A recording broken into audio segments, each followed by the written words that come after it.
नमस्कार, आप देख रहे हैं निष्पक्ष न्यूज और मैं हूं शीतल राजपूत। अरुणाचल प्रदेश के तवांग में 9 दिसंबर 2022 को भारत और चीन की सेना के बीच हुई झड़प को लेकर रक्षा मंत्री राजनाथ सिंह ने संसद के दोनों सदनों में सरकार का पक्ष रख दिया है। राजनाथ सिंह ने कहा कि तवांग में भारत की सेना ने चीन को खदेड़ दिया और इस झड़प में भारत को कोई नुकसान नहीं हुआ। इससे पहले केंद्रीय गृह मंत्री अमित शाह ने कहा कि जब तक मोदी सरकार सत्ता में है तब तक भारत की 1 इंच जमीन पर भी कोई कब्जा नहीं कर सकता। उधर विपक्ष ने सत्ता पक्ष के जवाब को ज़बानी जमा खर्च बताकर खारिज किया।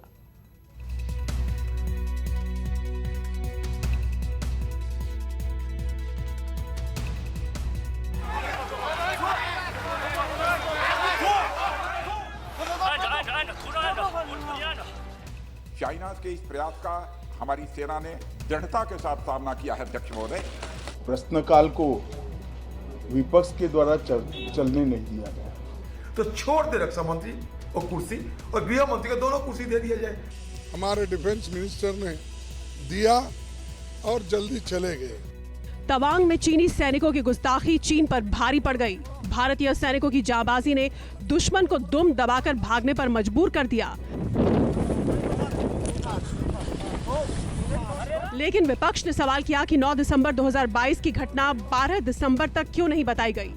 आखिर चीन ने यह हिमाकत की कैसे।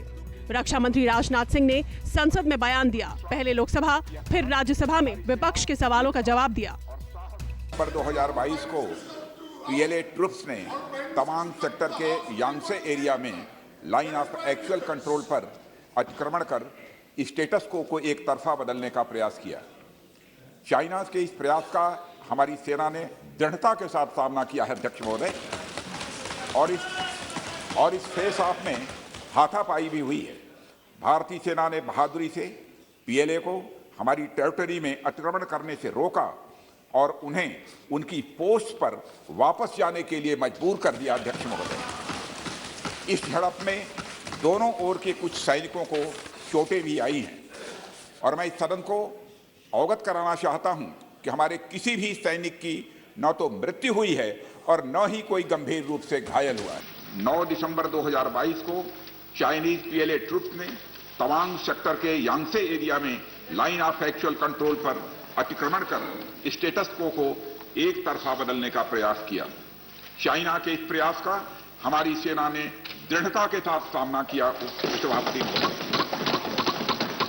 सदन को यह भी बताना चाहूंगा, इस फेस ऑफ में हाथापाई भी हुई और भारतीय सेना ने बहादुरी से पीएलए को हमारी टेरिटरी में अतिक्रमण करने से रोका और उन्हें उनकी पोस्ट पर वापस जाने के लिए मजबूर कर दिया। हमारे किसी भी सैनिक की न तो मृत्यु हुई है और न ही कोई गंभीर रूप से घायल हुआ।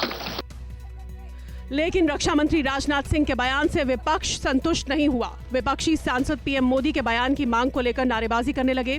कांग्रेस, टीएमसी समेत अधिकांश विपक्षी सांसदों ने दोनों सदनों का बहिष्कार किया। इससे पहले प्रश्नकाल के दौरान भी विपक्षी सांसदों ने इस मुद्दे पर लोकसभा में हंगामा किया। शोर शराबे की वजह से स्पीकर को सदन की कार्यवाही स्थगित करनी पड़ी। करना चाहता हूं, आप चर्चा नहीं करना चाहते। सदन की कार्रवाई आज 12 बजे तक के लिए स्थगित की जाती है। केंद्रीय गृह मंत्री अमित शाह ने इसको लेकर विपक्ष पर हमला बोला। तवांग पर सरकार का पक्ष रखते हुए कांग्रेस को कटघरे में खड़ा किया। लेकिन लोकसभा में विपक्ष के नेता अधीर रंजन चौधरी ने शाह पर तंज कसा इस सवाल के साथ कि अगर शाह को ही जवाब देना था तो फिर रक्षा मंत्रालय भी अपने पास क्यों नहीं रखा। प्रश्नकाल को विपक्ष के द्वारा चलने नहीं दिया गया। समूचा विपक्ष और विशेषकर कांग्रेस पार्टी के इस प्रयास की मैं घोर निंदा करता हूं। अरुणाचल में 8 की देर रात और 9 की सुबह घटी घटनाओं का हवाला देते हुए विपक्ष ने बहुमूल्य प्रश्नकाल को स्थगित करवा दिया। इसका कोई औचित्य इसलिए नहीं था कि पार्लियामेंट्री अफेयर्स मिनिस्टर ने स्पष्टता से कह दिया था कि 12 बजे इस देश के रक्षा मंत्री श्री राजनाथ सिंह जी इस विषय पर सदन के सामने अपना बयान रखेंगे। जब बयान रखने की बात कर ही दी तो इसका कोई औचित्य नहीं था।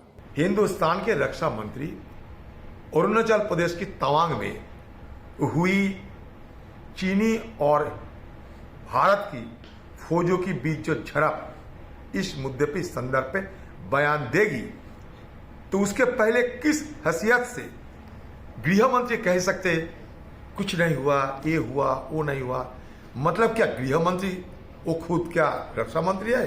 ये रक्षा मंत्री हिंदुस्तान को वो खुद को रक्षा नहीं कर पा रहे हैं। बात तो क्या है, रक्षा मंत्री की जो अपने अधिकार होते हैं वो अधिकार नहीं जता पा रहे हैं। इसका मतलब ये लगता है रक्षा मंत्री को खुद अपने को रक्षा करने की हथियार नहीं है, तो देश को कैसे रक्षा करेगी? तो छोड़ दे रक्षा मंत्री और कुर्सी, और गृह मंत्री को दोनों कुर्सी दे दिया जाए। संसद में विपक्षी सांसद जो बात नहीं कह पा रहे थे, सदन से निकलते ही वे सारी बातें जुबान पर ले आए। विपक्ष ने आरोप लगाया कि सत्ता पक्ष ने उनकी जबान पर ताला जड़ दिया है। वो चर्चा के लिए तैयार नहीं थे। एक स्टेटमेंट वो भी हमारे डिफेंस मिनिस्टर ने दिया और जल्दी चले गए। हाँ, ये हमारे सदन की प्रथा रही है, प्रैक्टिस रही है कि जब कोई स्टेटमेंट मिनिस्टर करता है किसी विषय पे तो उस पर क्लैरिफिकेशन पूछा जाता है, और हमको यही कहा गया सदन के नेता ने, और हमारे डिप्टी सभापति ने भी यही कहा कि क्लैरिफिकेशन का अवकाश है, लेकिन क्लैरिफिकेशन को भी उन्होंने हमको मौका नहीं दिया और हमारे बात सुनने के लिए भी वो तैयार नहीं है। मेरे ख्याल में कोई शक नहीं है कि चाइना की आंखें तवांग पे है, और तवांग सेक्टर में हमें बहुत बहुत होशियार रहना है। जो आर्मी ने कल किया, मेरे ख्याल में पूरा देश का समर्थन के साथ किया है। और मैं तो राजनाथ सिंह साहब से ये भी कहा, हमारे रक्षा मंत्री के, कि इस विषय पे आप लोग एक साथ दिखाना चाहिए लोगों को, दुनिया को, कि भारत एक है। हर पार्टी के हर व्यक्ति जो है इस विषय पे हमारी फौज के साथ है, और मेरे ख्याल में जो कल हुआ ये तो एक बहुत बड़ा इशारा है। ये परंपरा रही है कि जब भी स्टेटमेंट इस तरह की हाउस में हुआ करता है, खासतौर से राज्यसभा में, कि इसके ऊपर क्लैरिफिकेशन पूछने की और इसके ऊपर डिस्कशन की बात होती है, और ये होती रही है। ये तो सरकार आजकल नई नई चीज़ें कर रहे हैं, नए नए तरीके ला रहे हैं, और ये जो स्टेटमेंट है ये सिर्फ क्लैप करने के लिए कराया गया है। आप लोग इससे संतुष्ट नहीं है? चर्चा चाहते हैं? बिल्कुल चर्चा चाहते हैं। देश की सुरक्षा की बात है, उस पर चर्चा नहीं चाहिए।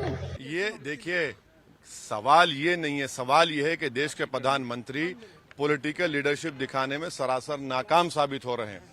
56 इंच का सीना दिखाइए, लाल आंख दिखाइए ना। 9 तारीख को ये क्लैश होता है, आज आप आकर पार्लियामेंट को कहते हैं अगर मीडिया रिपोर्ट नहीं करता तो आप तो बोलते भी नहीं, आप तो खामोश बैठ जाते। कैसे 18,000 फीट नीचे से ऊपर आकर चीन हमला करते हैं हमारी भारत की फौज के ऊपर, हमारी जमीन में कैसे आता है? क्यों आप पिछले 2 हफ्ते में कि हमने इंडियन एयरफोर्स के एयरक्राफ्ट को स्क्रैम्बल क्यों किया जब चीन के एयरफोर्स घुसना चाह रही थी उसी जगह पर? तो ये सरासर इनकी नाकामी और झूठ बोल रहे हैं। बिहार विधानसभा के शीतकालीन सत्र में हिस्सा लेने पहुंचे डिप्टी सीएम तेजस्वी यादव ने भी तवांग की घटना पर सरकार को आईना दिखाया। लेह में चीन के गांव बसाने की आशंका भी जताई। जहाँ कश्मीर चाइना जो है गांव बसाया जा रहा है, तो इस पे जो है सरकार को कड़ी नज़र रखनी चाहिए। और इंडियन आर्मी है तो हम लोगों को पूरा भरोसा है कि हमारा सीमा जो है वो सुरक्षित है।